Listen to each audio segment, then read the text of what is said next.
He touched her chains, then she looked up and said, "You just set the monster free."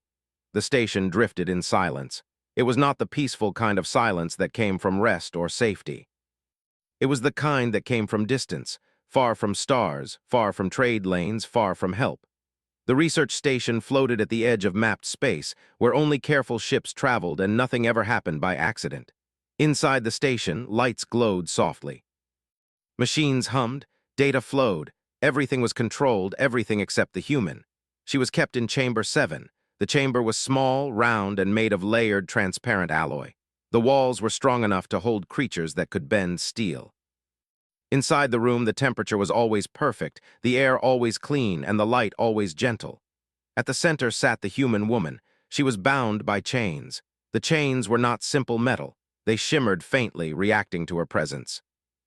Each one was connected to the floor, the walls, and the ceiling, forming a careful web around her body. They restrained her arms, legs, torso, and neck, not painfully but firmly. She could move a little, enough to breathe, enough to sit, enough to live.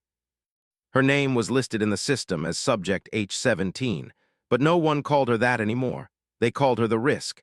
Caretaker Iron stood outside the chamber, holding a data pad close to his chest. His species was tall and thin, with long fingers and skin that changed color with emotion. Right now, his skin showed a dull gray, a sign of unease. He had been assigned to Chamber 7 for the first time that cycle. No one wanted this duty. The other caretakers avoided it. The guards pretended the chamber did not exist. Even the station overseers spoke of it only in quiet, careful tones. Iron had asked why. No one gave him a clear answer. "She's dangerous," one overseer said. "She's human," another added, as if that explained everything. Iron stepped closer to the transparent wall. The human woman was sitting on the floor, her legs folded beneath her. Her head was lowered slightly, dark hair falling around her face. Her eyes were open. She was awake. She was always awake. That was the first strange thing Iron noticed. Most prisoners showed signs of stress. They paced, they shouted, they cried, they begged. Some slept too much. Some refused to sleep at all. This human did none of that. She did not speak. She did not scream. She did not pull at the chains. She simply watched. Her eyes followed Iron as he moved, not with anger, not with fear, with focus. Iron swallowed. He checked the pad. Vital signs stable. Heart rate low. Stress indicators minimal. "How?" he whispered without realizing it. Humans were supposed to be emotional, unstable. Their records were full of contradictions, capable of kindness and cruelty, logic and chaos, courage and panic. That was why most stations refused to host them at all. And yet this one sat calmly in chains that had been reinforced 3 times since her arrival. Iron cleared his throat. "Routine systems check," he said, even though he knew she understood very little of his language. Still, protocol required speech. The human did not respond. She tilted her head slightly as if listening not to his voice but to something else, something deeper. Iron's skin shifted to a pale blue. Curiosity. He tapped the wall lightly. "Do you understand me?" The human's gaze shifted to his hand. Slowly, she nodded. That was the second strange thing. She had never spoken before. According to the logs, she had not spoken since the day she was brought aboard. Medical teams, translators, even empathy specialists had tried. Nothing. Iron hesitated. You can understand?"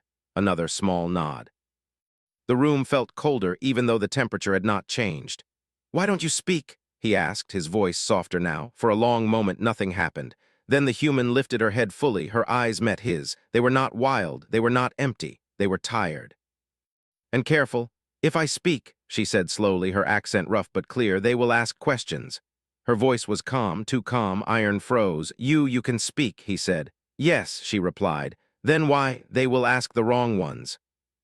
Iron's skin flashed yellow, confusion mixed with alarm. He quickly checked the chamber sensors. Everything was normal. No alerts. No warnings. "You are allowed to speak," he said, though he was no longer sure it was true. The human looked down at the chains around her wrists. "Allowed," she repeated quietly. Iron followed her gaze. The chains pulsed faintly, reacting to her attention. "They are for safety," he said automatically. "Yours and ours." The human's lips curved into something that was not quite a smile. "Is that what they told you?" Iron did not answer, because yes, that was exactly what they had told him. He shifted his weight. "The records say you were placed in restraints after an incident." The human nodded once. "Yes. What happened?" She was silent again. Iron waited. At last, she said, nothing that mattered, nothing that hurt anyone. That is not what the report says, Iron replied. No, she agreed. It wouldn't. Her eyes lifted again, studying him carefully. You're new. I am assigned temporarily, he said. Maintenance and observation. You volunteered, she said. It was not a question. Iron stiffened. How could you know that? Because you're standing closer than you need to, she replied. And because your hands are shaking. He looked down. They were. He forced them still. You are different from what I expected. She gave a quiet breath that might have been a laugh. That's what they all say. Iron glanced at the data pad again, more to calm himself than to read it. The logs were long, redacted in places. Entire sections locked behind clearance he did not have. One line stood out. Containment level, maximum. Another line followed. Reason, voluntary suppression, failure. Iron frowned. What does that mean? The human closed her eyes for a moment. When humans know we're dangerous, she said slowly, we learn to stop ourselves. Stop yourselves from what? Iron asked. She opened her eyes again. From fixing things. The station lights flickered just once. Iron's skin flashed bright white, fear. He spun toward the control panel, but the systems were already stabilizing. No alarms sounded. No warnings appeared. The human watched him carefully. I didn't do that, she said. Not consciously. Iron backed away from the chamber wall. Then how? Stress, she replied. You were stressed. That makes no sense, he said. It does to humans. Iron stared at her, his mind racing. You're saying the station responded to you? No, she said gently. I'm saying the station responded to itself. I just noticed things. He wanted to leave. Every instinct told him to leave, but he didn't. Why are you really here? He asked. The human was quiet for a long time. Finally, she said, because I asked for help. Iron blinked. Help with what? With stopping. Stopping what? She looked at the chains again. Me. Iron's skin faded to a slow, unsettled gray. The logs had never mentioned that. Why would you ask to be chained? He asked. Because, she said softly, it was the safest option they had. For who? He asked. She met his eyes. For everyone. A low tone sounded from Iron's pad. His shift time was ending. Another caretaker would take over soon. He should leave, he knew that. But as he turned away, a question burned in his mind. Do the chains hurt? He asked quietly. The human shook her head. No. Then why do you look like that? He asked. Like what? Like you're afraid of yourself. She did not answer right away. When she finally spoke, her voice was barely above a whisper. Because the chains are helping me remember who I choose to be. Iron left Chamber 7 with his thoughts in chaos. Behind him, the human woman lowered her head once more and waited. Caretaker Iron did not sleep.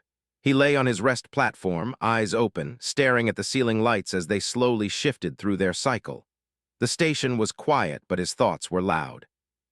Every time he closed his eyes, he saw the human woman sitting calmly in her chains. The chains are helping me remember who I choose to be. The words stayed with him. They did not sound like the words of a dangerous creature. They sounded like the words of someone afraid of losing control. At the start of the next cycle, Iron requested Chamber 7 again. The request surprised the Overseer. You were not scheduled, Overseer Talrun said, their voice flat and careful. Caretaker Vesh usually handles that assignment. I am aware, Iron replied, but I believe continuity is important for psychological stability. Talrun studied him closely. You are becoming attached. I am becoming informed, Iron corrected. A long pause followed. Very well, Talrun said at last, but do not interfere, observation only. Iron bowed slightly. Of course. He did not mean it. When he returned to Chamber 7, the human was in the same position as before, sitting, watching, waiting. She noticed him the moment he stepped into view. You came back, she said. Yes, Iron replied. That is my assignment. She tilted her head. You're lying. His skin flickered green embarrassment. I wanted answers, he admitted. She nodded once. That makes two of us. Iron stood outside the chamber longer than necessary. I reviewed your files, he said, the parts I was allowed to see. And, she asked, they are incomplete. That's one way to say it. There is no record of you attacking anyone, Iron continued. No record of escape attempts, no record of sabotage.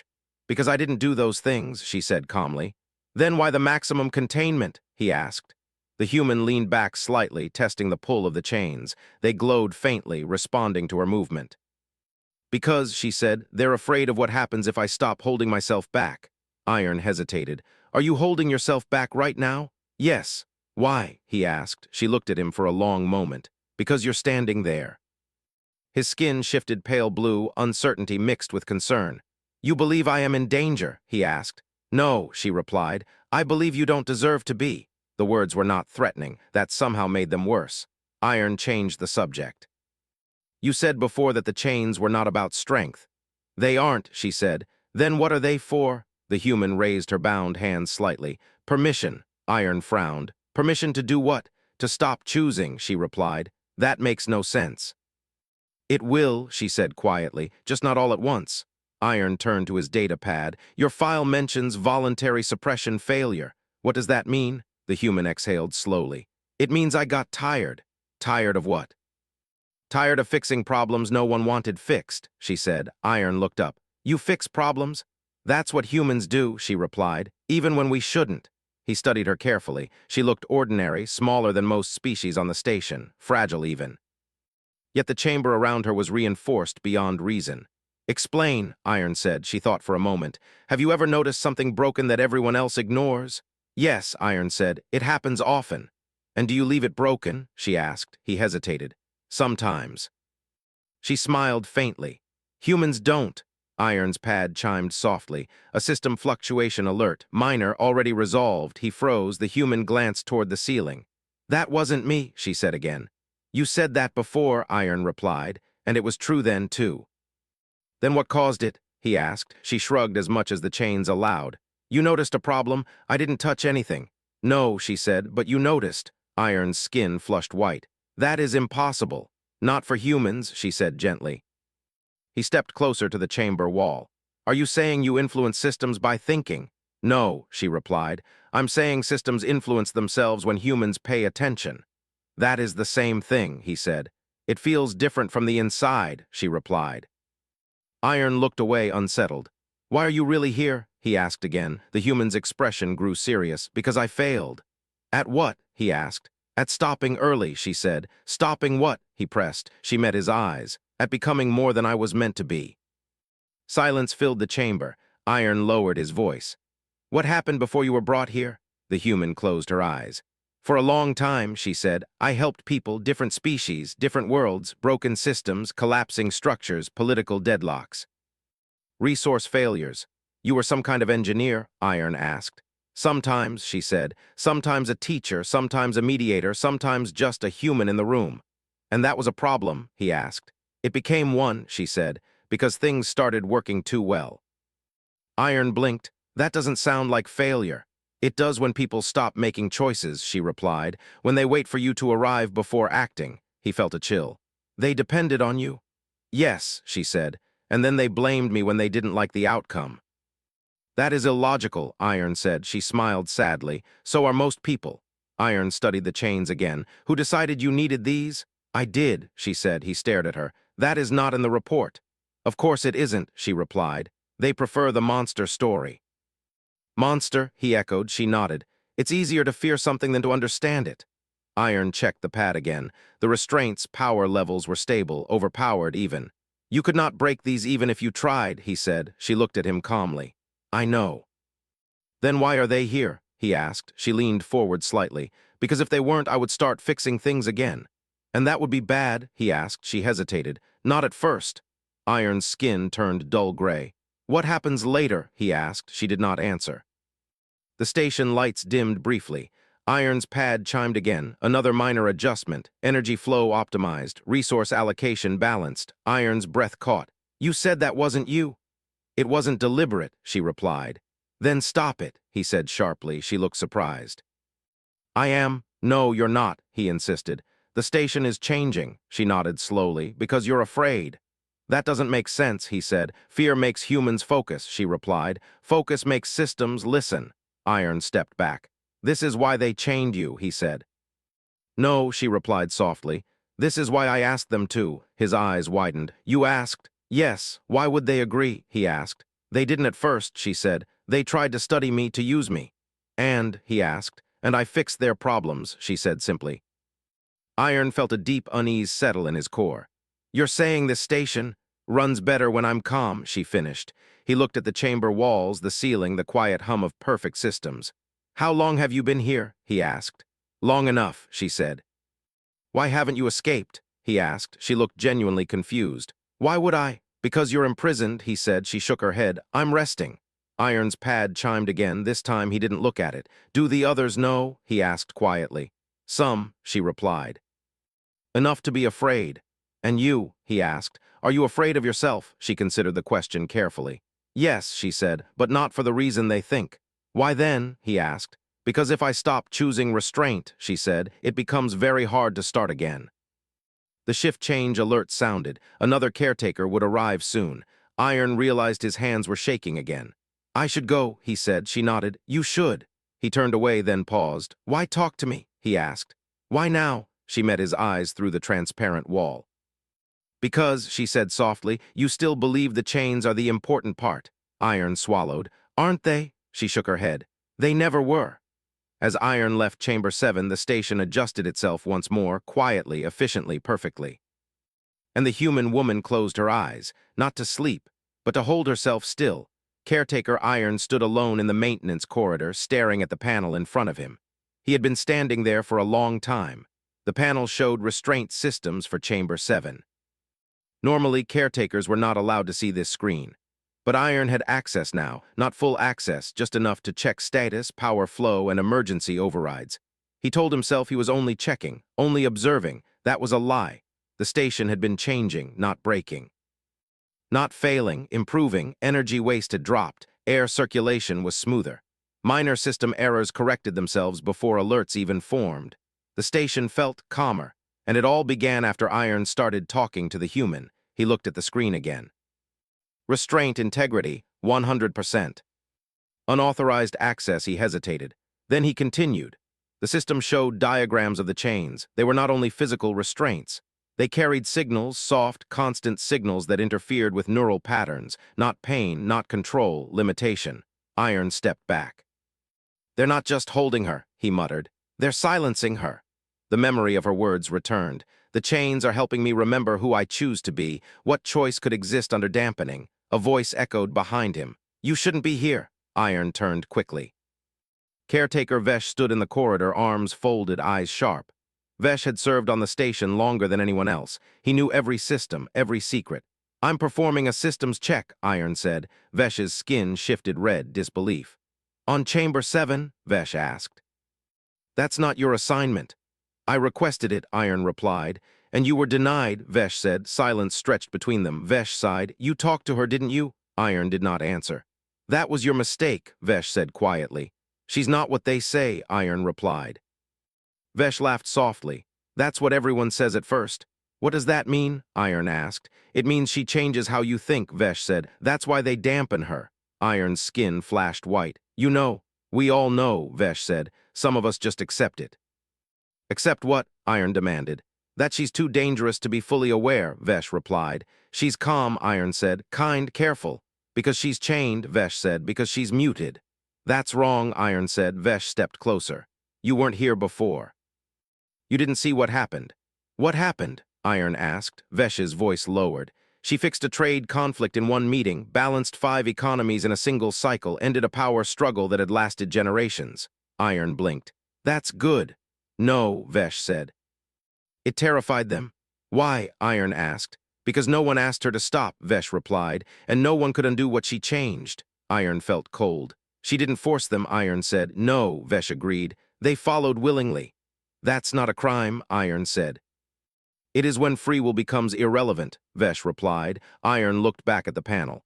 Why keep her here? He asked. Vesh's eyes darkened. Because as long as she's contained, she can't finish what she started. Finish what? Iron asked. Vesh hesitated. Understanding us better than we understand ourselves. Iron turned back to the screen. Those dampeners, he said. What happens if they fail? Vesh's voice hardened. They won't. But if they did, Iron pressed. She would notice everything, Vesh said. Every inefficiency. Every contradiction, every lie we tell ourselves. Iron swallowed. That doesn't sound like a monster, he said. Vesh placed a hand on the wall. You don't understand. Humans don't just fix systems, they fix decisions. Iron turned slowly. Isn't that what leadership is? Vesh's skin shifted dull gray. Not when no one else gets to choose. Iron thought of her sitting quietly in chains. Did she ever hurt anyone? He asked. Vesh was silent. That's not an answer, Iron said. Vesh exhaled. No, she didn't. Then why is she still here? Iron demanded. Because next time, Vesh said softly, she might not stop herself. Iron stepped away from the panel. I need to see her, he said. Vesh shook his head. That's a bad idea. I'm going anyway, Iron replied. Chamber 7 looked the same. The human sat as she always did, calm, aware, but when Iron entered, her eyes widened slightly. You're upset, she said. How do you know? He asked. You're standing too close, she replied. And your breathing is uneven. He stopped. They're dampening you, he said. Her expression changed, not fear, but sadness. Yes, she replied. They didn't tell me, Iron said. They don't like using that word, she said. That's wrong, he said. She tilted her head. Is it? Yes, he insisted.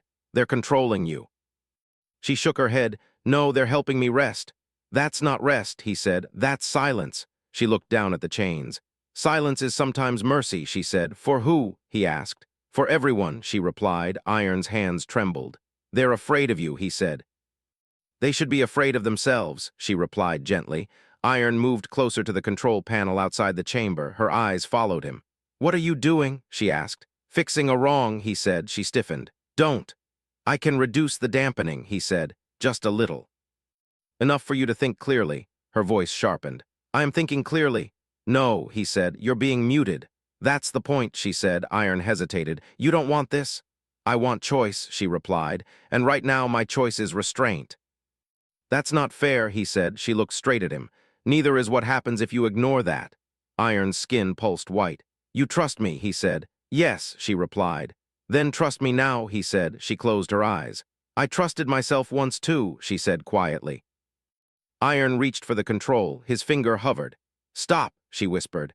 I can help you, he said. You can't help what you don't understand, she replied. The station lights flickered, harder this time. Alarms did not sound, but systems shifted, doors adjusted. Energy flows rerouted. Iron panicked. I didn't touch anything, he said. You're thinking too loud, she replied. I'm sorry, he said. He pressed the control. One dampening channel disengaged. The chains did not break. Nothing exploded. Nothing dramatic happened. The human inhaled sharply. Her eyes opened. They focused not just on Iron, but beyond him, through walls, through systems. Oh, she said softly. The station went quiet, too quiet. Every hum aligned, every vibration synchronized. Iron felt pressure in his chest, not pain, but awareness. What did I do? He whispered. The human looked at him, not angry, not afraid, clear. You just set the monster free, she said. I didn't mean, he began. I know, she replied. That's why this is dangerous. She looked around the chamber. The chains were never the point, she said. They were a reminder. A reminder of what? He asked. Of who I choose to be, she replied. The lights stabilized. The station felt awake. She met his eyes one last time. Now I have to choose again, she said. And Iron realized with a deep, sinking certainty the station was no longer containing her. She was containing the station. The station did not panic. That was the first strange thing. After the dampening field weakened, no alarms screamed. No emergency lights flashed red. No guards rushed the corridors. The station simply adjusted. Doors opened and closed at better times. Air moved more smoothly. Power balanced itself between sections without orders. Small system delays vanished as if they had never existed. It was quiet, too quiet. Caretaker Iron stood frozen outside Chamber 7. His hand was still on the control panel, his fingers numb. The human woman stood inside the chamber, still bound by chains, but something had changed. She was no longer holding herself inward. She was listening. Her eyes moved slowly, not tracking Iron now, but the station itself. Walls, floors, systems, lives. You need to step back, she said gently. Iron obeyed without thinking. That terrified him. Over the station's internal network, Overseer Talrun felt it too. Not a threat, a presence. Talrun stopped mid-step in the command hall. Others around him froze as well, their skin colors shifting in shared confusion. What is happening? One officer asked. Before Talrun could answer, the station spoke, not in words, in understanding. Data streams reorganized. Reports summarized themselves. Problems that had taken cycles to analyze suddenly felt obvious. Talrun's breath caught. She's awake, he whispered. Back in Chamber 7, the human exhaled slowly. Too much noise, she murmured. The station responded instantly. Background systems quieted, non-essential data slowed. The flow of information softened like a storm settling into rain. Iron stared. You're controlling it, he said. She shook her head. No, I'm listening. It's talking too loud. That's worse, he whispered. She looked at him, not angry, not accusing, tired. I asked you not to do this, she said. I thought I was helping, Iron replied. You were, she said. That's the problem. Across the station, guards received new instructions, not commands. Suggestions, patrol routes optimized for comfort. Shift rotations adjusted to reduce fatigue. Medical supplies moved closer to those who would need them soon. The guards hesitated, then followed them, because the instructions felt right. In the command hall, Talrun slammed his hand onto the table. Cut the internal link to Chamber 7, he ordered. A technician tried, then tried again. It's not responding, they said. Force it, Talrun snapped. The technician shook their head slowly. Sir, the station says that would cause instability. Talrun stiffened. It says, he repeated. Yes, the technician replied, voice unsteady. Not in words, in logic. Talrun felt fear coil inside him. That was when the human's voice came through the hall speakers. I'm sorry, she said calmly. I didn't mean to interrupt. Every being in the hall froze. Talrun looked up. You're accessing station-wide systems. Yes, she replied, but only the ones that were already listening. Stop, Talrun demanded. I can, she said. But first you need to calm down. Silence filled the hall. Did you just tell me what I need? Talrun asked. Yes, she replied, because right now your fear is making things worse. Anger flared across Talrun's skin. You are a prisoner, he said. No, she replied gently. I'm a responsibility you didn't want. Iron listened from Chamber 7, heart pounding. She's not attacking, he whispered to himself, and that frightened him more than any attack would have. Release the internal locks, the human said over the speakers. People are trapped in 3 sections because of outdated safety protocols. Talrun hesitated. Please, she added. They're scared. Against his will, Talrun nodded. Do it. The locks opened. No damage occurred, no chaos followed. Relief spread through the station. Caretaker Vesh watched from a side corridor, his expression grim. She's doing it again, he murmured. Fixing things. Back in the chamber, the human sagged slightly. Too much, she whispered. Iron noticed immediately. You're exhausted. Yes, she replied, because I'm holding back. From what? He asked. She met his eyes. From fixing everything, he swallowed. Why not? He asked. Because then no one else will learn, she replied. And I'll never be allowed to stop. In the command hall, Talrun gathered himself. You will disengage from the station, he said firmly. I will, she replied, soon. That is not acceptable, he said. You will do it now. She paused. The station paused with her. Someone is about to make a bad decision, she said calmly. Talrun stiffened. What decision? You, she replied. The hall lights dimmed slightly, not as a threat, but as a warning. Talrun felt his heart race. What do you want? He demanded. I want you to understand something, she said. And that is, he asked. I could fix your station forever, she said. I could make it perfect, no shortages, no delays, no fear. The hall went silent. That sounds like a threat, Talrun said. It's an offer, she replied. And that's why I won't do it. Confusion rippled through the hall. Why? Talrun asked. Because perfection removes choice, she said. And choice is the only thing that makes you more than systems. She paused. I won't take that from you. In Chamber 7, Iron felt tears sting his eyes. This is what they were afraid of, he whispered, not destruction, dependence. Caretaker Vesh stepped forward into a comm unit. She needs to be restrained again, he said, before this goes further. The human heard him. I know, she said softly. That's why I stayed here. You could leave, Vesh said. You know that. Yes, she replied. I could. Then why don't you? Vesh asked. She looked down at the chains. Because mercy is harder when you're free. Iron stepped forward. What can we do? He asked her. She looked at him, truly looked at him. Learn, she said, and let me rest. Talrun clenched his hands. You will return to full dampening, he said. The human nodded. Yes, Iron's heart sank. But not forever, she added. And not like before, Talrun frowned. Explain. You won't silence me, she said. You'll trust me. Silence stretched. That is unacceptable, Talrun said. She smiled sadly. Then you'll chain me harder next time. The station hummed unhappy. Talrun felt it. Reduce dampening gradually, he said at last. Maintain communication access only. Iron exhaled in relief. The human closed her eyes as the field slowly returned, not fully, not crushing, balanced. The station's presence softened. Systems returned to normal operation. But nothing felt the same anymore. As the final adjustments settled, the human spoke quietly only to Iron. The monster was never power, she said. It was the choice to use it. Iron nodded. And what did you choose? He asked. She smiled faintly. Mercy, she said. Far away beyond the station, word began to spread. Not of a weapon, not of a conqueror, but of a human who could have ruled and chose not to.